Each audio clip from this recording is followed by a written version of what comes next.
निशा रावल का बड़ा खुलासा, करण मेहरा का दूसरी लड़की से अफेयर। जी हाँ, बच्चे के कारण अब तक थी चुप। करण मेहरा और निशा रावल के बीच शुरू हुआ विवाद अब गंदा रूप ले रहा है। बीती रात निशा रावल ने पति करण मेहरा के खिलाफ मारपीट का आरोप लगाकर एफआईआर दर्ज करवाई थी, जिसके बाद एक्टर को गिरफ्तार कर लिया गया। हालांकि कुछ ही घंटों बाद करण मेहरा को जमानत मिल गई और उसके बाद करण मेहरा ने निशा रावल पर कई गंभीर आरोप लगाए थे। आरोप प्रत्यारोप के इस खेल में अब निशा रावल ने भी पलटवार किया है और पति करण को लेकर बड़ा खुलासा किया है। निशा रावल ने बताया, एक चार्ज जो मैंने करण मेहरा पर लगाया है वह है घरेलू हिंसा का।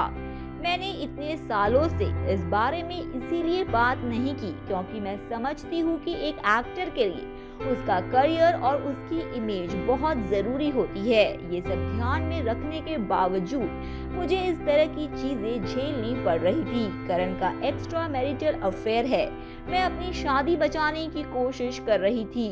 वह बच्चे की जिम्मेदारी लेने को भी तैयार नहीं है और इतने सालों में लगातार एब्यूज कर रहा है। मैं इतने सालों से चुप रही, कुछ नहीं कहा।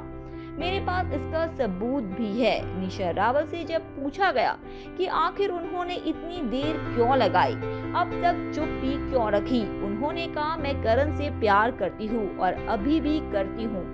मैं करण से प्यार करती थी और अभी भी करती हूँ। मेरे लिए उसके खिलाफ एफआईआर करवाना आसान नहीं था। वह हर बार माफी मांग लेता था और कहता था अब से नहीं होगा।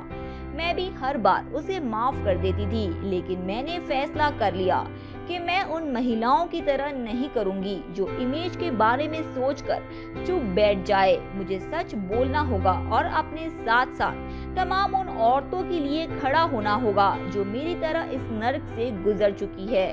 वहीं करण मेहरा ने जमानत पर रिहा होने के बाद निशा रावल पर आरोप लगाया था कि उन्होंने उनके मम्मी पापा को गालियां दी और फिर खुद ही अपना सर दीवार में मारा और बाद में सबसे कह दिया कि ये करण ने किया है। करण मेहरा ने ये भी कहा था कि निशा रावल के भाई ने उनके साथ मारपीट की, उन्हें थप्पड़ मारे और छाती पर भी वार किया। जब ये सब किया तो घर के सीसीटीवी कैमरास बंद थे। करण मेहरा ने कहा कि उन्हें झूठे केस में फंसाया जा रहा है। तो दोस्तों, अब कौन सच बोल रहा है और कौन झूठ, ये तो वक्त ही बताएगा।